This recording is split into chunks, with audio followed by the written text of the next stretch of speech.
the main plan for today is I want to talk about the new format. I want to talk about my first impression further of some of these other decks, and I most importantly want to go over how Doom of Dimensions is going to change the format, because I think that is one of the most difficult things about the format at the moment, at least for me as well, is trying to evaluate how Doom of Dimensions is going to impact this super fresh and new format, right? Like, everyone is trying to figure out which decks to play, and then we're gonna get Doom of Dimensions next week, and YCS Lil is gonna be right after. So that's something I wanted to discuss today. We're gonna go over mainly, we're gonna go over how Yummy, Dracotail, and K9 are going to change with the new cards from Doom of Dimensions. We're gonna go over some lines and some combos and how these decks are gonna change. And then we're also, after that, going to discuss some other cards from Doom of Dimension. Now, of course, I have done a tier list already for Doom of Dimensions, but that was just my first impression. Now we're actually getting into the nitty-gritty, the how do these new cards actually work, and why are these decks getting better or not getting better. So, yeah. That's what we're going to do today. And so let me move over here. We have a set list of Doom of Dimensions, and at the same time, I also have, let me get this stuff ready. I have the cards here on my table so that we can talk over some new lines with these new cards from Doom of Dimensions for Yummy, Dracotail, and K9, and maybe discuss which of these decks benefits the most from Doom of Dimensions. And then we can also talk about some other decks and some other cards in Doom of Dimensions after. So the deck I want to talk about first, and the card I want to, or the cards I want to talk about first, is the Dracotail cards, because Dracotail is a deck that is anticipated, or at the moment it is viewed as one of the best decks of the new format, and I just want to talk about if that's going to stay the same way with Doom of Dimensions releasing, and what exactly is going to happen for Dracotail. And then we're also going to discuss the position for Dracotail in the current format in general, like how things change, because I do think for Dracotail in particular, one big thing that's going to change is that Dracotail is going from a let's call it a high tier 2 deck in the previous format, where like people were expecting it, but people weren't like preparing for it specifically. I think, like, for the most part, I think maybe some people were playing cards like Retaliating Sea. Dracotail is now going to be one of the most expected decks, and one of the decks that people are going to test against a lot and are going to prepare for a lot, I think. And that is something that we can discuss in a second, like potential cards that might hurt Dracotail and so on and so forth. But the first thing that we have to do is take a look at the new cards from Doom of Dimensions for Dracotail. And the first one is a new main deck monster, which is Dracotail Frixel. If this card is normal or special summoned, you can target a Dracotail monster in your graveyard except Dracotail Frixel, special summon it, then return a monster you control to the hand. If this card is sent to the graveyard as material for a fusion summon, you can set a Dracotail spell trap from your deck, obviously. So what this card does for Dracotail is it just gives you another name in rotation. Unfortunately, this is the somewhat sad part about this card, is that it is not a consistency piece. It is not a starter. It does not perform a fusion summon, so on and so forth. So like a lot of things that Dracotail would have really liked is something that this card does not provide. But one thing that this card absolutely does is it gives the deck even more grind game, and it gives the deck even more follow-up, because what you can basically do is you can bring back a Dracotail from your graveyard and then immediately bounce it back to your hand. And basically what you're going to see we can talk about some theoretical lines in a second, but you're going to see a lot of hands where I think you're going to go send this card from the deck to the graveyard to set a spell from the deck, and then when it's in the graveyard, you find a way to bring it back, either bringing back 5 mana and then bouncing it to your hand, or you can bring back a Molulu and then bounce the Frixel to your hand so the Molulu stays on your board, and so on and so forth. That's not the only thing that Dracotail is getting. You're getting Dracotail Sting as well, and that is a new trap card which says target a monster and or one spell trap in your opponent's graveyard, banish them, then you can place a Dracotail card from your graveyard banishment on the bottom and draw a card. Which is... on the one hand, I think this card is really strong. On the other hand, it is going to put Dracotail into a weird position where... Are you really going to play 3 trap cards now in the deck? Because the trap cards are not the greatest draws, especially going second. On the other hand, like, Graveyard Interruption is a really good tool that Dracotail didn't have. Also, most notably, this card says monster and or spell trap. So I think being able to interrupt like a monster and a spell trap is really, really relevant in some matchups. Like, for example, in the Dracotail Mirror match, you can just banish an Urgula and one of the trap cards, for example, which is really nice.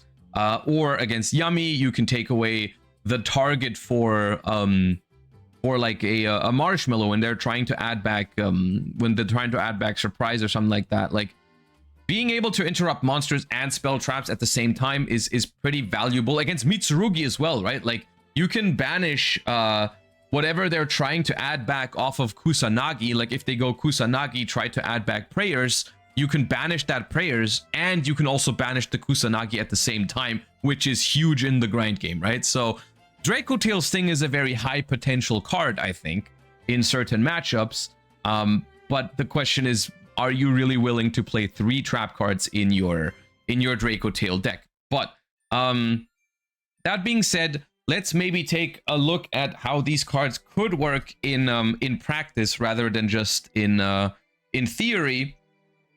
And of course, since the set isn't out, we're gonna have to prox these cards. I don't have access to them just yet. The sneak peek is gonna be in a couple of days, and then maybe you can get your hands on them. But with the new Dracotail card, I think the way it's going to go is it's obviously way easier now for Dracotail to play a large Dracotail package. You know, something that a lot of people have been doing is play extra copies of Pan and Urgula to get up to like 13 Dracotail names. With the Frixel, I could easily see people either cutting 1 Pan or Urgula to make it still 14 Dracotail names, or just play 1 on top to make it 14, which I think is fine. However, I do think in most Dracotail variations, you're going to see Dracotail Frixel as a one-of, simply because it is very accessible from the deck, and it is also very... it's not a starter. So I think people are not really going to max out on it. It kind of goes in a similar category to Urgula and Pan, where it's more like it's a good fusion material if you draw it, but you still are reliant on other cards to actually play the game. So it's more likely to be a one-of or maybe a two-of. But we can maybe discuss together how like some lines might change with Frixel in the mix. Now I will say I haven't worked these out like to completion. I've just thought about it a little bit, and so we can talk about this together. But let's say you draw a hand of Lucius, Phimena, and like, I don't know, three non-engine cards. Let's say 3 non-engine cards that are monsters. Let me just use 3 face down cards for that, right? Let's say we open this and 3 monsters, whatever, hand traps, right? And then you would still go normal summon Lucius effect. And in this instance, I'm thinking you either search Urgula or Frixel, and then we're gonna send the other one for Rahu later. I'm not sure which one is better immediately. Let's say we go for Urgula first. We would probably go Phimena effect, use Lucius and Urgula. We would go, or we leave the Lucius on the board and refuse a hand trap away. That's probably what we do. And then we go for Arthalion. Arthalion adds us back these 2. Or this, I guess. Maybe we want to leave the Urgula in the graveyard. So we're going to add the hand trap back, anti-Phimena, and these the Urgula is going to trigger to set a Rahu. Right? Are we going to set Rahu? And then we probably make seals if we play the standard version. Let me see. Did I take out seals? I didn't take out seals. Let's say we can turn these 2 into a seals, or we could not. Then we would go Rahu, use Phimena with Frixel. Or Gulamel. At that point, we have Seal's Gulamel. We get 2 sets. But then the Frixel is in the graveyard. How do we get that Frixel back? No, this line doesn't make sense.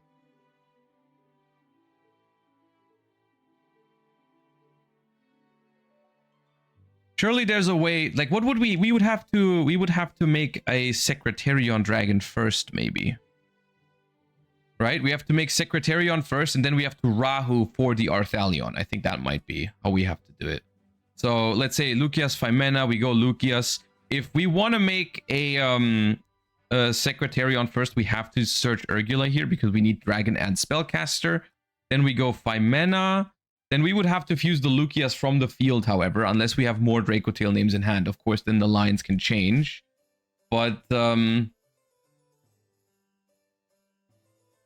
Frixel lines are either non-normal fusions, King of the Swamps or Patchwork, or Cross Sheeps or Secretarion. Yeah, we have to go for Secretarion here. We would set 2 now with Urgula and Lucius. So let's say we go and grab Rahu and K2. And then we have to resolve the Rahu. So we would we use Urgula or Phimena here? To get the Phimena into the hand so we can fuse with Rahu. Yeah, we would probably fuse with Rahu with Phimena and Frixel now. Like this. But then we have no dragon for a Secretarion dragon. Right? I guess we have to K2 for a dragon before we activate Rahu. So we like K2 for Mululu.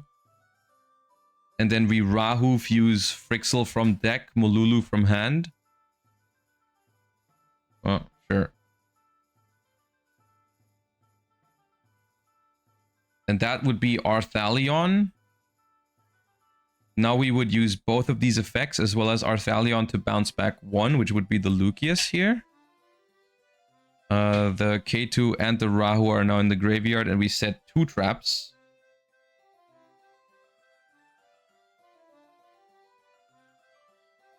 We get 2 traps.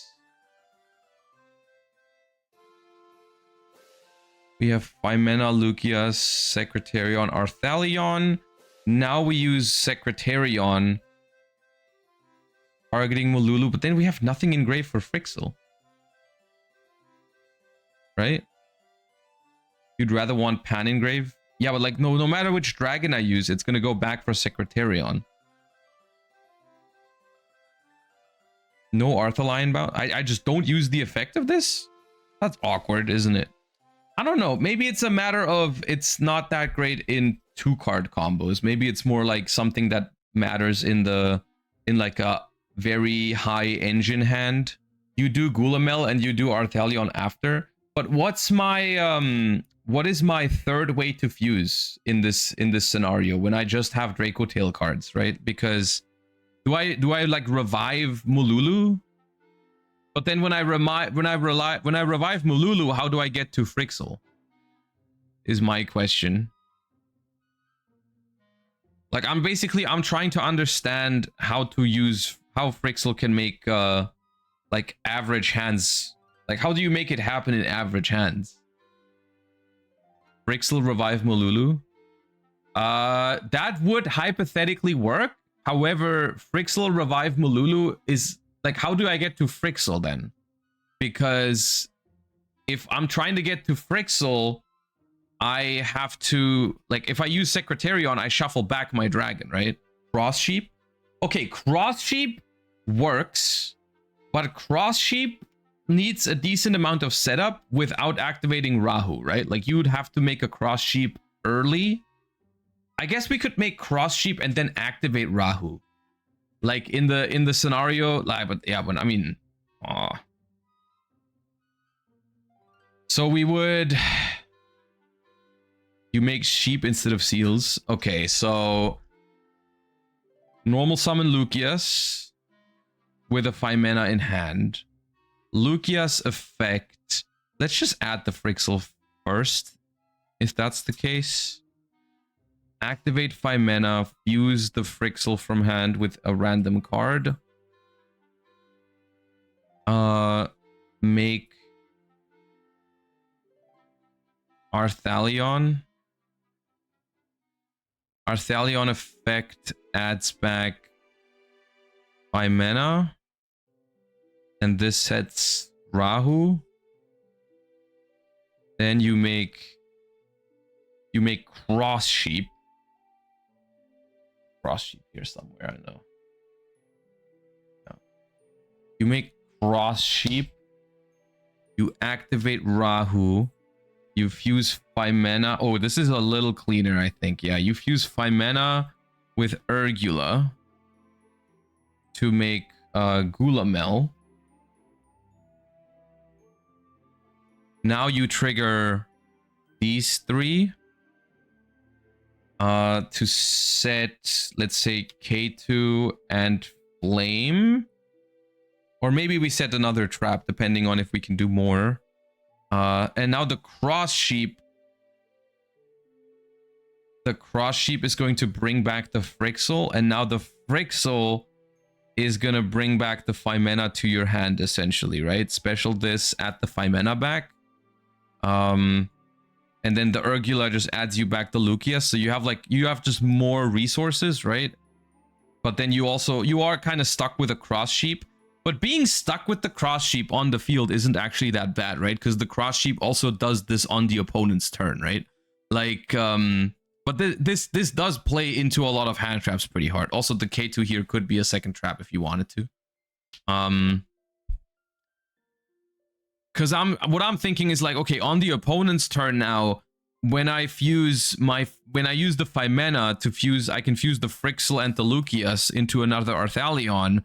The Arthalion can go into the Cross Sheep zone, and then I can trigger the Cross Sheep again on the opponent's turn to bring the Frixel right back, and then the Frixel is gonna add 5 mana or Lucius to your hand again. So like I can definitely see how in the long run you can create a lot of extra cards with this. But I think it's basically in this hand that I've just shown, I think it's probably better to just go for the safer line, right? Like when you have Lucius 5 mana, I mean, depends of course which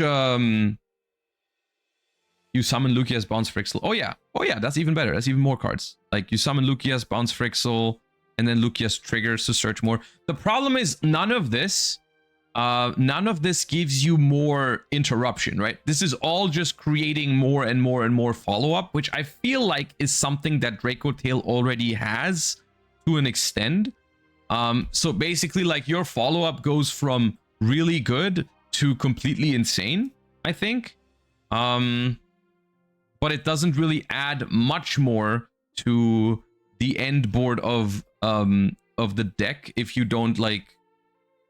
Yeah, I guess if you draw super high engine count hands, you can really afford to do this. Because in a normal hand where you have let's say you really do have 5 mana Lucius and 3 hand traps, I think it's always better to go Lucius, grab which one's the first one you should grab? Urgula? Lucius for Urgula, and then 5 mana effect. Actually, no, it's not Urgula. Is it Urgula? Let's use Urgula. Urgula and a hand trap to fuse into Arthalion. Set 1 from deck, which is Rahu. Then you can use Arthalion to add back the 5 mana. Then these 2 can make seals. Let's say seals is up here. And then you can activate this. The Rahu to fuse 5 mana and Pan? Just to have Pan in graveyard. In this instance. And then you would set both of your traps. You'd have a Gulamel. Why not now Artemis? You can play Artemis instead of the Lucius, but then your line changes again. It's a different setup. And then you would use the Urgula to put back your 5 mana, right? So like this is a much safer line because you have seals. If you get nibbed, you summon out a Mululu to fuse on the opponent's turn. You're not nearly as weak into hand traps that way, I feel, because let's say you make Cross Sheep and you activate Rahu and then you get ashed on the Rahu. Unless you have extension in hand, you're going you have Cross Sheep pass, which is not it, right? Which is a little awkward. So I don't know if I would like that. But like the thing is still, I think in theory the Frixel does not sound as crazy for Dracotail, because whenever you walk through these lines on paper, you'll notice like, oh, with like the 1 or with like the 2 card combos in Dracotail, most of the time you're better off not going for like a Frixel line. I think when Frixel is going to start to feel really good is when you have like, I think Frixel is a card that shines in actual games, basically. I think is what I'm trying to say, is like this card, you don't have to force it into every turn 1 combo for it to be good. It's completely enough for it sometimes to be also just like an amazing extender on turn 2. For example, I've had one game yesterday with Sky Striker against Dracotail where I went second and I wasn't able to kill with Sky Striker, but I was able to get rid of all of their cards. I basically grinded them out of all of their resources, and then they had to scoop because there's not a single 1 card combo in Dracotail actually, right? Like if you're on actually 0 cards, no monsters in hand, you cannot top deck anything. Like not even your archetypal branded fusion does something on its own when you have no other cards in hand. So the same is true for Lucius. Lucius on its own does nothing when you have no other cards, right? Because like, what are you gonna add? You're gonna add a 5 mana, and 5 mana can't fuse with anything, right? And this changes with Frixel, right? Like if Frixel is in rotation, if you have a Lucius in graveyard, Frixel is a 1 card combo insane extender, right? Like you go normal summon Frixel, bring back the Lucius, bounce the Frixel, and the Lucius brings you a 5 mana, and that plays all of a sudden, right?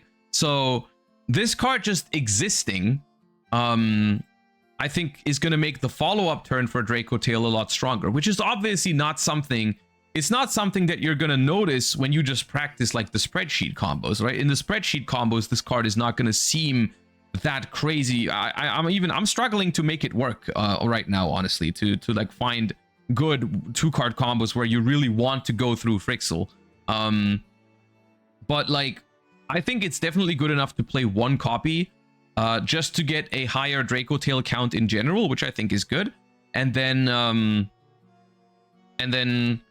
be able to extend with it. And I think there's also some lines where you can use it on turn 1 sometimes, I think, if you start with a way that isn't normal summon Lucius. Like let's say you do have to start with activate Rahu, right? And then you can fuse like a Lucius from your deck, and then later on K2 for a Frixel, normal summon the Frixel, bring back the Lucius, and that's just like a lot more resources than just grabbing a Lucius and normal summoning that. You just get a free Dracotail name in rotation for that, which is a pretty big deal, because that in the long run, that means more Arthalion bounces, it means more follow-up, and so on and so forth. So I think the Frixel is deceptively good for Dracotail while not being completely insane, right? Like we're gonna talk about the other decks. Like I think, for example, the K9 card, right? The new K9 card is like obviously crazy for the deck, and it's really easy to see why and really easy to showcase why.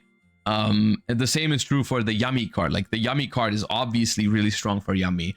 I can see why people think Frixel is not as good of a support card as the other cards, but I think it still is a deceptively powerful card, just because Dracotail is inherently a very grindy deck and not like super spreadsheet combo oriented. So I think the Frixel is still gonna be I think Frixel is going to be included. It's going to be a staple one of, I think, is my prediction.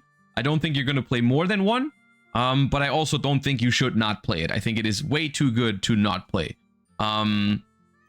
So that is that. The next biggest question is the new trap card. To me, that's the biggest question is, do you play, like, how many trap cards do you play in Dracotail now? So let's discuss that for a second, because I mean, at the moment, basically everyone plays one flame, one horn, because that's all you need in theory to have an infinite cycle, because you can relatively easily set up both on the first turn, and you are good to go, because one of them is going to go into the graveyard, you're going to activate the other one, that's going to shuffle this one back, and from this point on you can keep doing this until one of them gets ashed or banished from the graveyard with SP or something like that. That is definitely possible. So for the core principle of the deck to work, you only need 2 trap cards. Now, that being said, only because these 2 came out first does not mean you have to play these 2. If you decide to play 2 of the trap cards, you can also decide to cut one of these 2 to play the Dracotail Sting, right? Oh, they can be brought back from banished, right? Yeah, the banishing one with SP doesn't actually matter, my bad.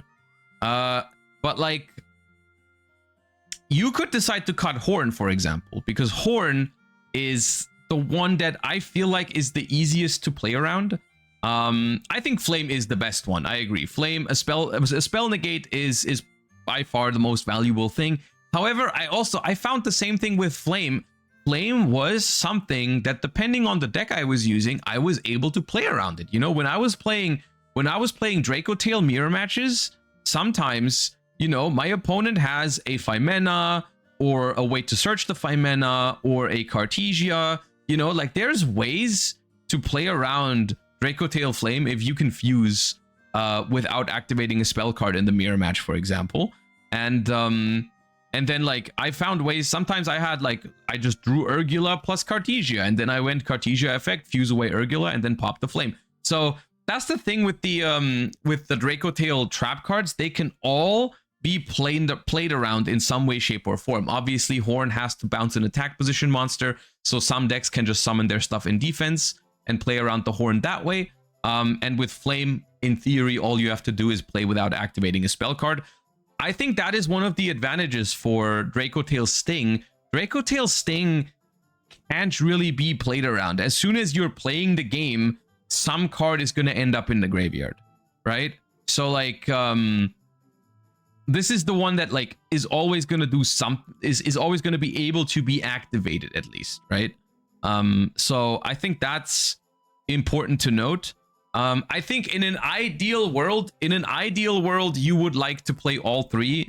You would like to have all 3 in your deck, but obviously you don't want to draw them when you're going second, which is why I had previously, when I played Dracotail for the first time, I thought to myself, maybe there's a world where you play more than 40 cards in this deck.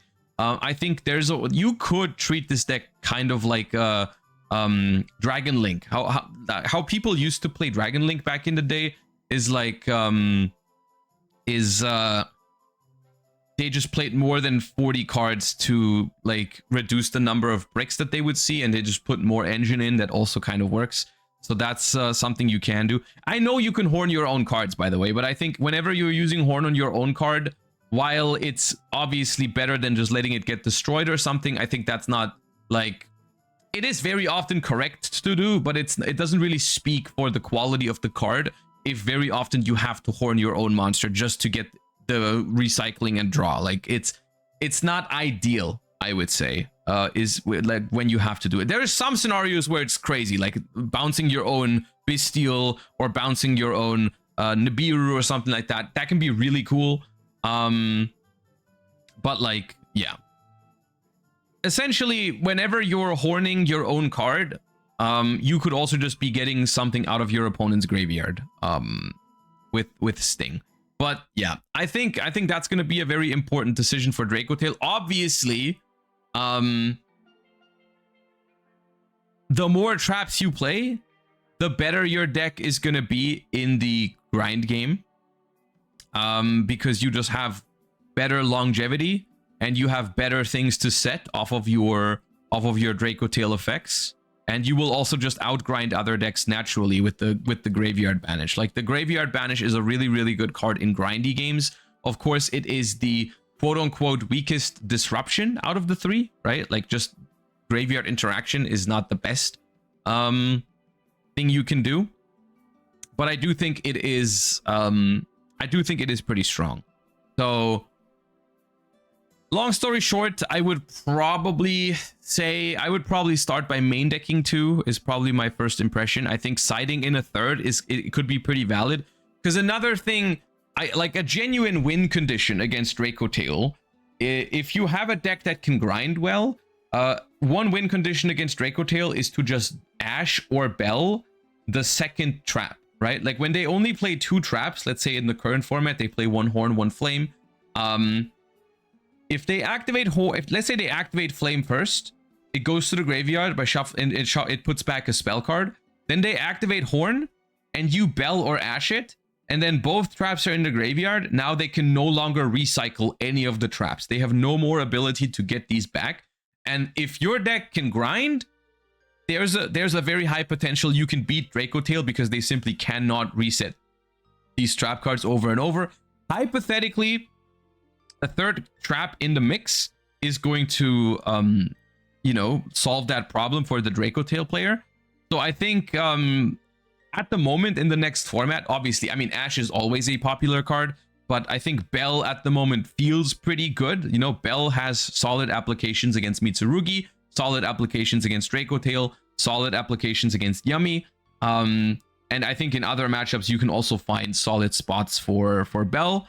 Like, I think even against like more like some other decks like Lunalight or something, you'll probably find something to Bell. So I think in some matchups this is going to be relevant, where you activate one trap and then the second one gets Belled or Ashed, and then you have a problem. So I think having three traps definitely makes your deck grindier. I guess basically what I'm trying to say is we're going to have to figure out if it's going to be a very grindy format. If it is a very grindy format, I could see Dracotail decks playing 3 trap cards. Of course, that's going to suck sometimes, especially going second, when you're going to have 1 or even 2 traps in your hand. That's going to be really difficult to play with. But it's just, I like all 3 of these. I think all 3 of these traps are good in Dracotail. I'm just not sure if I would feel comfortable playing 3 traps in the main deck, but in an ideal world you would. I can see people just siding the third one, because like, you can side it in specifically for going first, or you can side it in like very grindy matchups. Like, for example, I think when you're playing a Dracotail mirror match or something, I think it would be pretty good to have a third trap card. And also Ghost Bell, even though it can be a main deck card for sure in the next format, I think most of the time people are going to side deck it, so you don't really need the third trap in like game 1. You can just side deck the third one in, and then you basically have a way to deal with getting belled on it. So I think that's how Dracotail can do it. So that's as far as the Dracotail engine goes.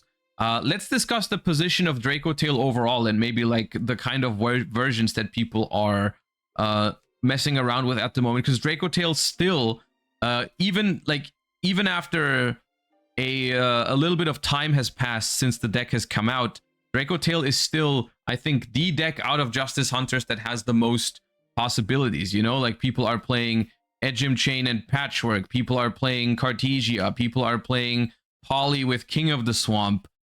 People are playing Performapal Authorized Dissolver. People are playing Dark End Evaporation Dragon. People are playing Crowley for a Magistus package. People are playing Shaddoll cards in Dracotail. There's so many ways you can play this deck, so many ways you can build it, that I think it's worth talking about. And I personally, the way I feel about this is, I think the best way to play Dracotail at the moment is probably prioritizing consistency, as well as like, I like a balance between making my end board stronger, but I also just want an extra way to fuse because I think that makes the deck more consistent. And there's another thing I wanna mention about specifically these up here.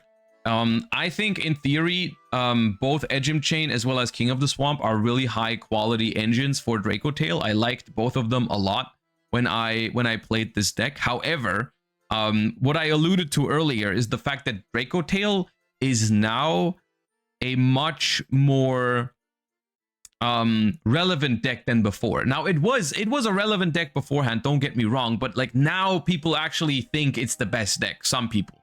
And I think you could make an argument for that. Like, I'm not saying those people are wrong or crazy.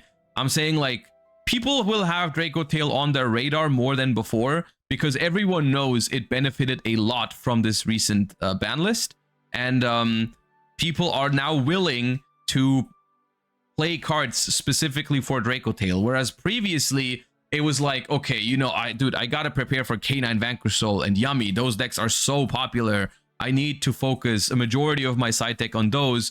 Then there was still decks like Malice was at a higher power level, so I was like people are considering Lancia more before the ban list and stuff like that. So side deck was tighter, and side deck was also not as focused on Dracotail specifically last format. That being said, one of the most obvious and one of the most common ways to side deck for Dracotail at the moment is Retaliating Sea. Retaliating Sea is essentially a monster that says if your opponent activates a spell card that would special summon a monster, you special summon it from your hand, and then it's basically Macrocosmos. Which is obviously really good if your opponent starts with Rahu or K2. Basically, the Retaliating Sea can put you immediately under Macrocosmos, which is really rough for Dracotail to deal with sometimes. This is what all of the polymerization packages, whether it's Ejim Chain or King of the Swamp, they play into this, right? Because polymerization is a spell card, and I think that is one of the key advantages of playing these other engines down here, like Cartesia, Dark End Evaporation Dragon. I don't actually know. Let me check real quick how Retaliating Sea interacts with the Dissolver.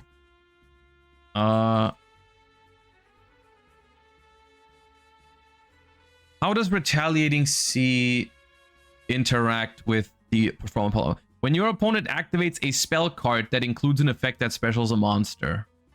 Okay, so you cannot activate it on spell card effects. Okay. Okay, so all three of these down here, and technically the Crowley is also a way to fuse. These are ways to fuse that play around Retaliating Sea, which I think is pretty valuable. Now, one thing that's worth noting is that even if you start with a Cartesia, for example, you can still get Retaliating Sea later, because even in the Cartesia combos, you are going to go through Rahu, right? You're going to activate Cartesia, fuse away some Dracotails, and then go for Rahu or K2 later. But at that point, at least you've played already, you've generated card advantage, and you have the stuff on the field already to, like, for example, you can SP Little Knight the Retaliating Sea. You're going to lose some resources, but it's better than losing the game because you can't play. If you get Retaliating Seed on a polymerization, that could be disaster. Like, that's very, very tough. Because basically, I mean, if you activate poly with no monsters on the board, I think you basically lose the game instantly. Because you lose all of these resources. If you have a monster on the board already when you poly, it could be okay because you can make Guardian Chimera, which is fine-ish because at least you draw the cards back. But still, like, it's rough out there with these engines into Retaliating Sea. So Retaliating Sea is a card to consider. I think at the moment in the position that Dracotail is in the current format, I would not recommend playing these. I mean, it's difficult because, like I said, like when you play Guardian Chimera, maybe the poly is still good enough. Yeah. Santoli says that Cartesia is an additional normal summon, and that's not good. What's your take against this? I personally think Cartesia is I don't think that's a huge problem because like all of your other normal summons, like Mululu and Lucius mainly, are really good to fuse away with the Cartesia. So like if you normal summon a Cartesia and you have a Lucius in hand, I don't consider that a problem because you're just going to fuse away the Lucius or the Mululu and get going that way. In some ways, this is exactly the kind of hand you want to draw, right? You want to draw Cartesia with some Dracotail names, so I don't think that's a problem. The literal only case in which this is going to come back to bite you is if the Cartesia gets impermed, which can obviously happen. But what I like about this is like Cartesia is a quick effect fusion. So if they imperm the Cartesia on your turn, even if you can't play on this turn because you didn't draw Rahu, K2, Phimena, you can still fuse on the opponent's turn, which I think is nice. I think Cartesia does not conflict with other normal summons in this deck. I don't think that's a problem. And I think because it's a quick effect, it also makes it better than the Dark End and the Odd Eyes sometimes. Because, I mean, going first, these two are fine, I think. But like going second, when you activate one of these and your opponent just has a way to get rid of it immediately, then you might be in trouble. Yeah.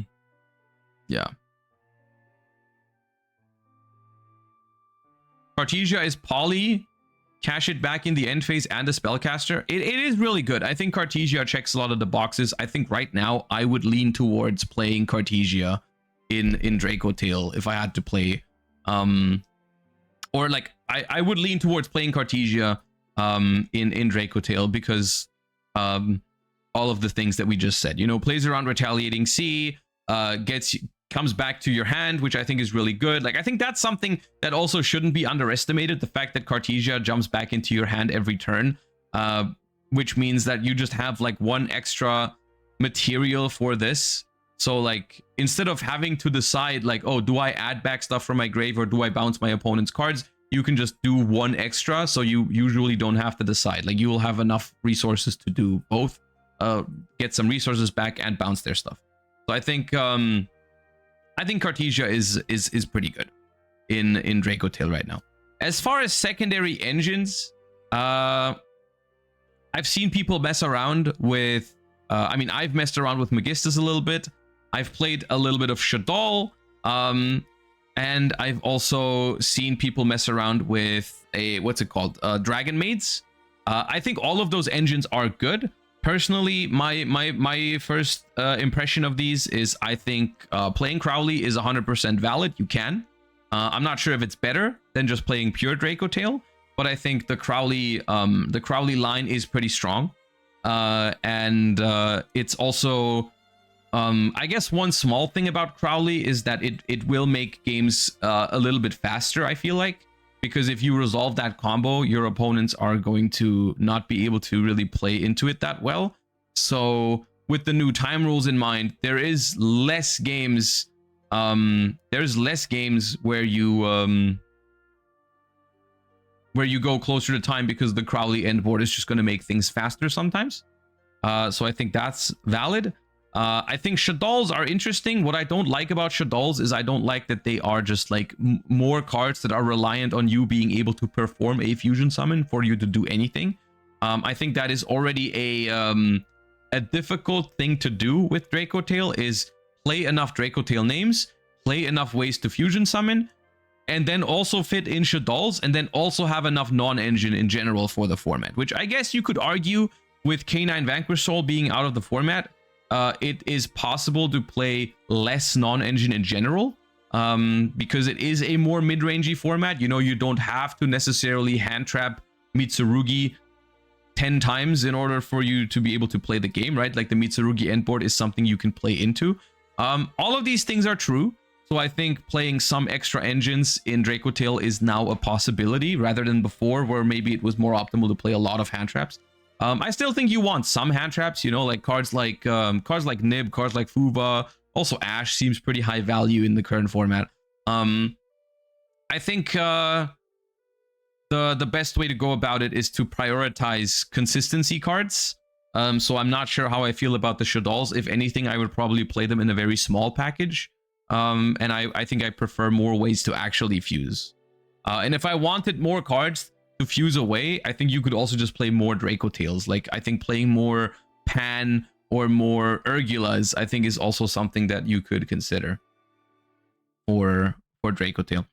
Overall, I think Dracotail is pretty well positioned right now. I think the deck is it has a lot of room for customization. So depending on what kind of meta call you make, because that's ultimately what we're all doing for YCS Lil, is we're trying to guess what the format is going to be like. We're trying to guess what kind of decks people are bringing, and we're going to try to cook up a deck that performs well into that expected format.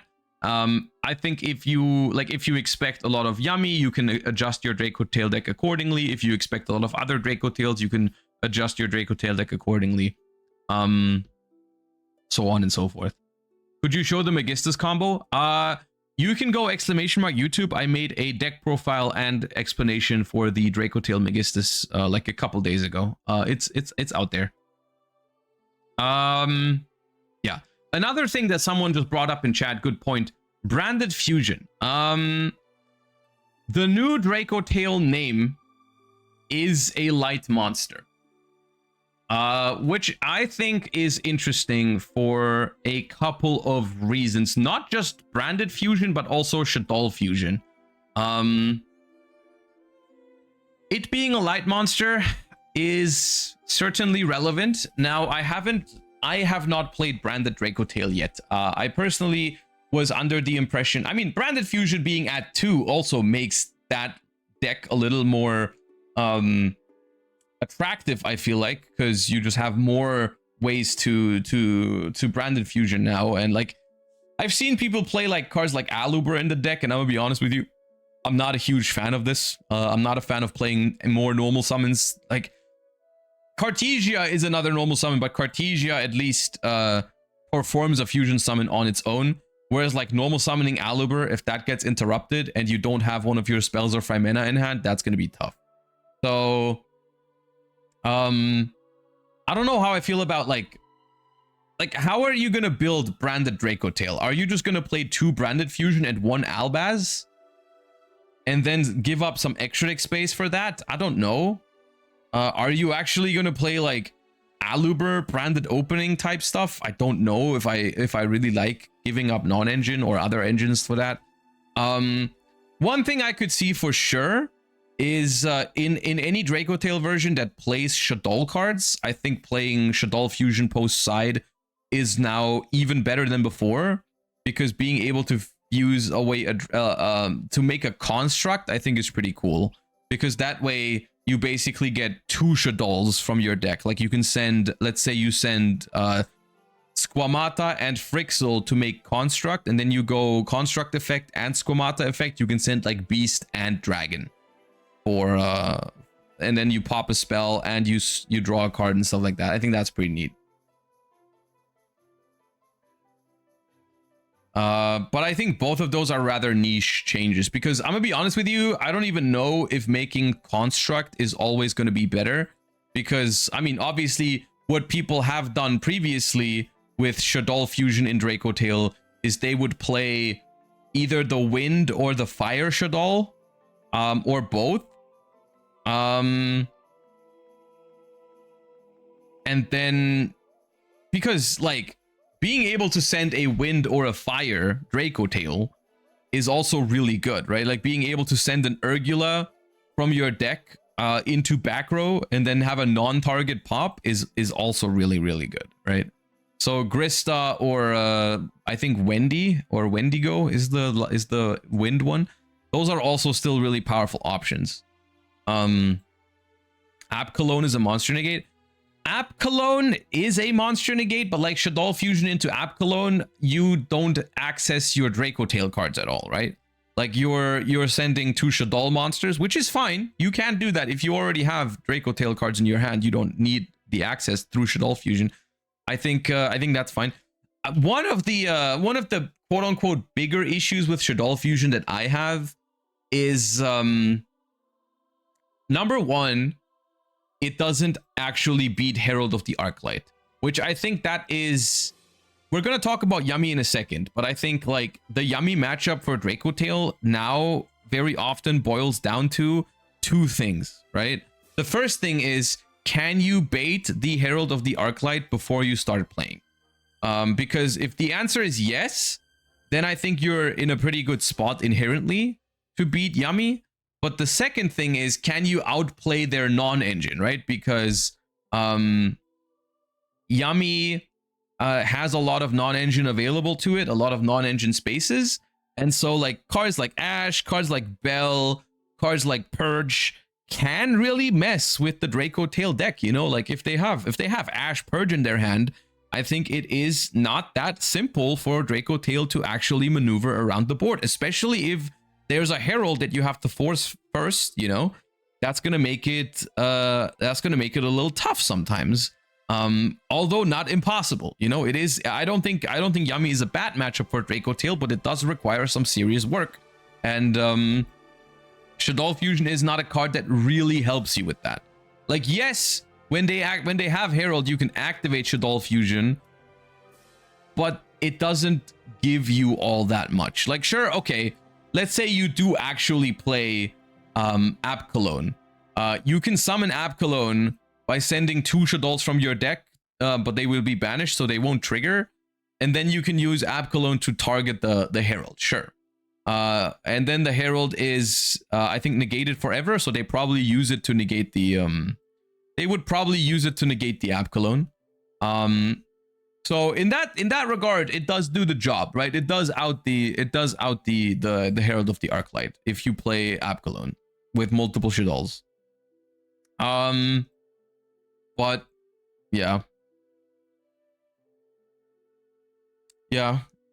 I mean, yeah, I think Dracotail is pretty well positioned right now. I think the problem, at least in my head, the problem is a little bit like I'm not sure how many hand traps you should use in Dracotail, because I am not sure how many you actually need in the current format, if that makes sense. Like I think with a deck like K9 Vanquish Soul out of the mix, which was a deck that you really like, K9 Vanquish Soul, it was kind of a paradox, because K9 Vanquish Soul was really good into hand traps because they had K9 cards, but at the same time you could not really not hand trap it because the deck setup was just way too strong. I think that put you into a spot where basically playing hand traps was mandatory. Right now there's a couple of decks that you don't need to play hand traps against, but you can. And Dracotail has a lot of synergy with hand traps, but you don't want to play too many hand traps, because if you play against Yummy, for example, the hand traps are not going to feel that good. At least that's how I feel about hand traps at the moment against Yummy. I don't think they're that amazing. Yeah. Is it smart to combine Dracotail with Bestials? If you're asking if I would play a like Bestial engine in Dracotail, like an actual package with like Lubellion and Regained, I personally wouldn't do that. But I think Magnamut is pretty strong. I think Magnamut and maybe a Druid Worm is something you could be main decking, or you should at least be side decking it in what's it called, in Dracotail, because like Magnamut is just really good against some decks in the format, like against Mitsurugi. It's a really high quality card, and I really like the fact that it searches you engine in Dracotail. I think that is always when Magnamut is at its most powerful, is when it can search you an actual engine piece, right? Like summoning a Magnamut, disrupting your opponent, and then searching like a Mululu or a Pan or an Urgula for your turn is really, really strong. So yeah, I think in that regard, Dracotail is pretty well positioned. I think the biggest question is, how well can you maneuver around Retaliating Sea?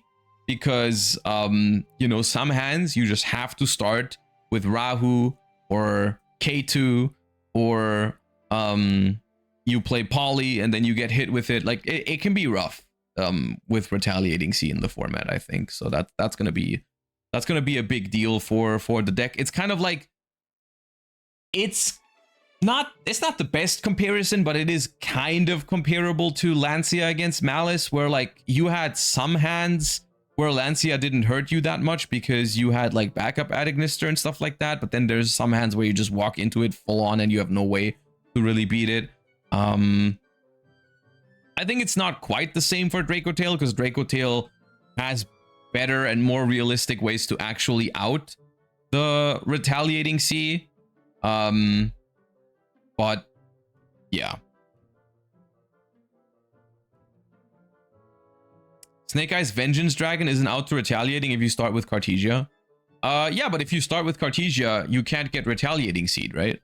Like, sure, you go normal summon. Let's say you go normal summon Cartesia, activate effect, use 2 from hand to make Arthalion. You trigger the ones you sent from hand, and you set K2 and Rahu, right? And then you, I guess then if you make seals immediately, and that's an interesting question, right? Like, for example, I guess that's a question to the Dracotail players right now.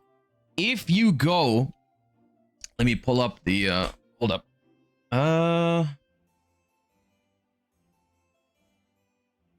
Let's say you have a really good engine hand of, I don't know, Cartesia, Lucius, and Mululu or something, right?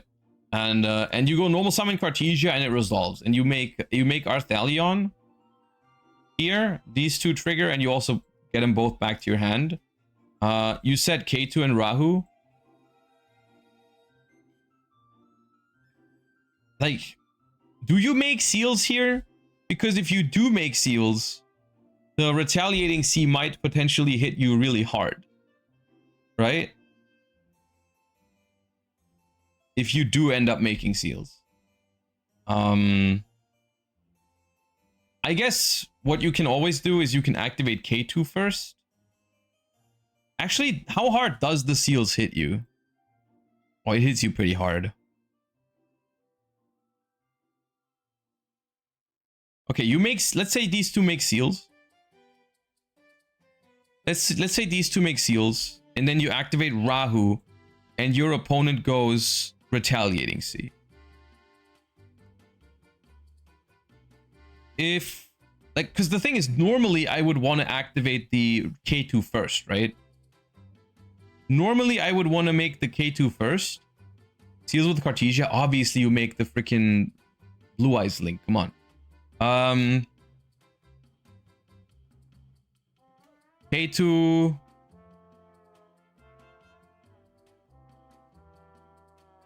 K2 goes ahead.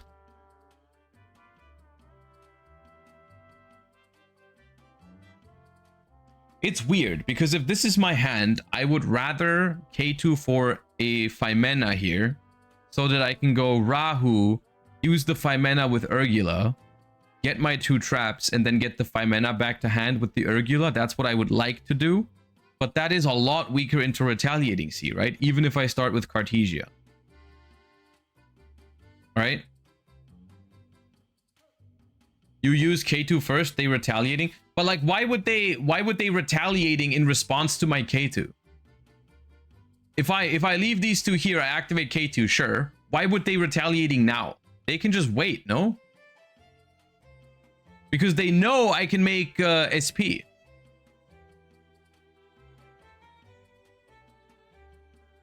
Like, why would they not? Why would you, if I was the player who has a retaliating C in hand, why would I not? I would always try to wait for my opponent to activate Rahu, so that I'm locked into fusions and I can't make the I cannot make the what's it called?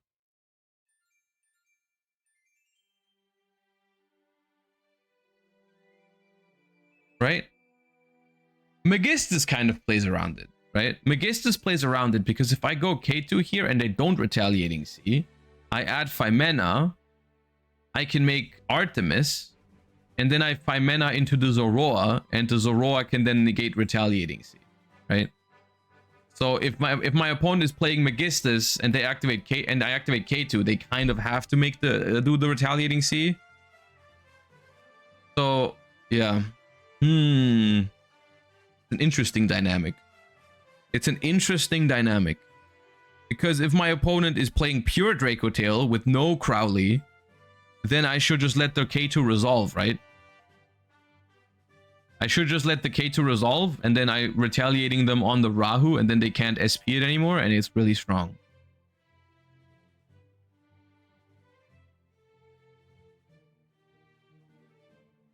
But it's like, I think it's worth noting, I guess, for the people that are wondering right now, if like, because it's always a weird dynamic, right? Like if people are starting to cut polymerization now because everyone is scared of retaliating C, you might ask yourself the question like, oh, is retaliating C even that good anymore if people are not playing poly? I think the answer is still yes. I think even as this showcases, even the hands that open Cartesia can be pretty damn weird into retaliating C. Even if you open Cartesia, it can be pretty awkward to respect the retaliating C. So I think the card is still good, even if people play Cartesia instead. Cartesia just basically, Cartesia is not like it makes your Cartesia does not make your deck immune to retaliating C. It just makes it slightly better. Well, yeah, and that's one of the things that's if I had to pick some, because we've talked about a lot of the things that are good about Dracotail, right? Like it grinds very well, it plays very well into boards, it gets some good support that makes the grind game even more insane, and so on and so forth. What are some of the reasons maybe not to play Dracotail at the moment? I think one of the reasons is you're playing trap cards in your main deck. At least 2, maybe 3, depending on how you decide to do it. But this is going to make some of your hands going second a lot worse. I think most of the time people are going to main deck 2, but still, sometimes drawing these is awkward. Cartesia plus 2 names can completely ignore retaliating C if you wanted to.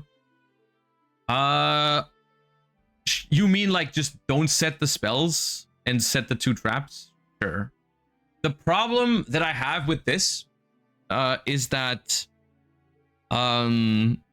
you're making, so okay, if you have 5 mana access, okay, sure. So let's say a hand like Cartesia, and then you have 5 mana, Cartesia, 5 mana, and I don't know, Mululu, right? So you're saying like, okay, normal summon Cartesia, fuse these 2 away, make Arthalion, add these 2 back, these 2 set 2 traps. I turned this into the Blue Eyes Link one before I make seals, and then I pass. My problem with this is that it's not a bad play. Obviously into retaliating C, it's really good.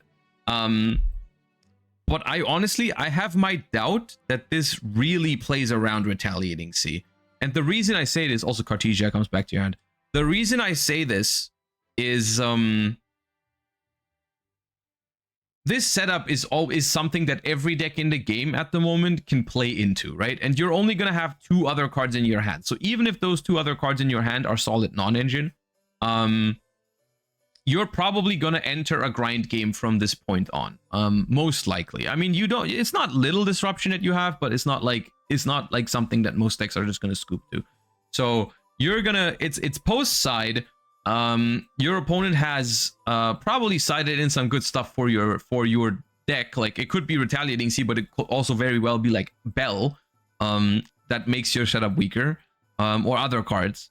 And so since you haven't baited out a hand trap at all, so your opponent has 6 cards, they're gonna play into your board with full power.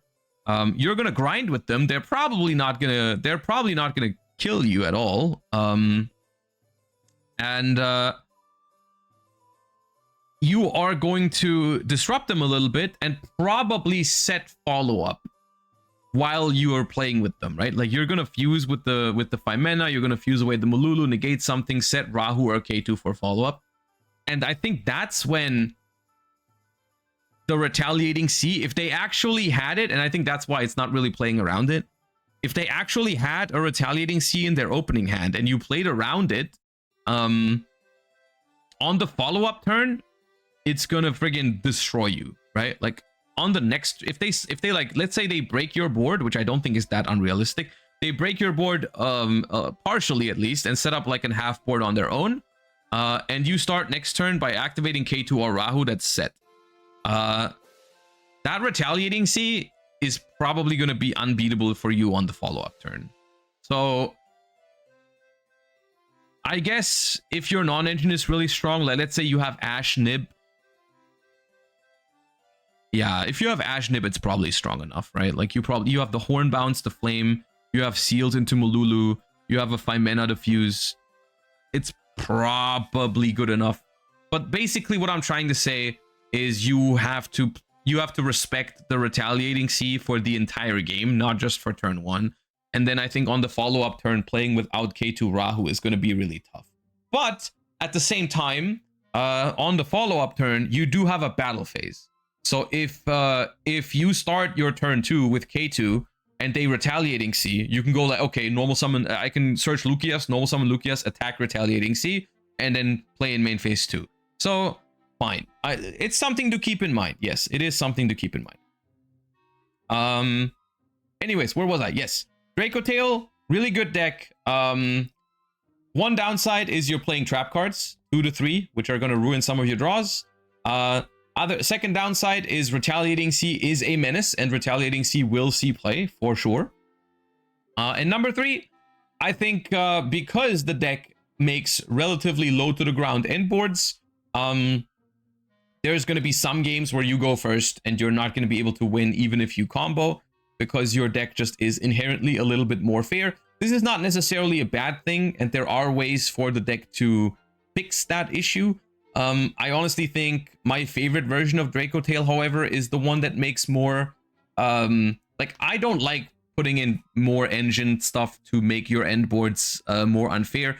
My favorite one so far was the Crowley, and the reason for that was the fact that you only play one card in your main deck to make your line stronger, and not like you don't have to play like multiple cards to make it work. Are you going to be in Munich on Saturday? Nah, Munich's too far for me. I thought about it, but it's like 4.5 hours or something. I'm just going to be streaming on Saturday. The 5 extra deck slots are steep. I thought about that, and I don't think it has to be 4. I think the Chorozo is not necessary. I think it's 4. It's Artemis, the Zoroa fusion, the Iwas. Wait, is it just 3? Oh, and the Kaliga. Yeah, it's 4. I think that's fine. I think you don't need the Chorozo. I never made it, and I don't think it's necessary, because I mean, as long as you still play Horn. If you take out the Horn, then you might need the Chorozo, because the Horn is how you protect from your opponent attacking it. But yeah, I thought about cutting the Kaliga. Cutting the Kaliga is not impossible. I think one argument to play the Kaliga is it makes games significantly faster, and it also makes it way less likely that you're getting high rolled. Like your opponent can draw like they need a really custom hand to beat Kaliga. But yeah. Yeah, that's Dracotail for next format. I'm excited to try it. It is currently an option for me for YCS Lil. I'm a fan of the deck, and I am still practicing it. I still am not perfect with the deck, because I think ultimately that's what it takes to top or win the YCS with Dracotail. I think it could happen. I think Dracotail could win the YCS. But it takes a lot of practice. I think this is a deck where you're gonna have a lot of very intricate game states and very complex decisions, and that already, like we discussed right now, it already starts in deck building.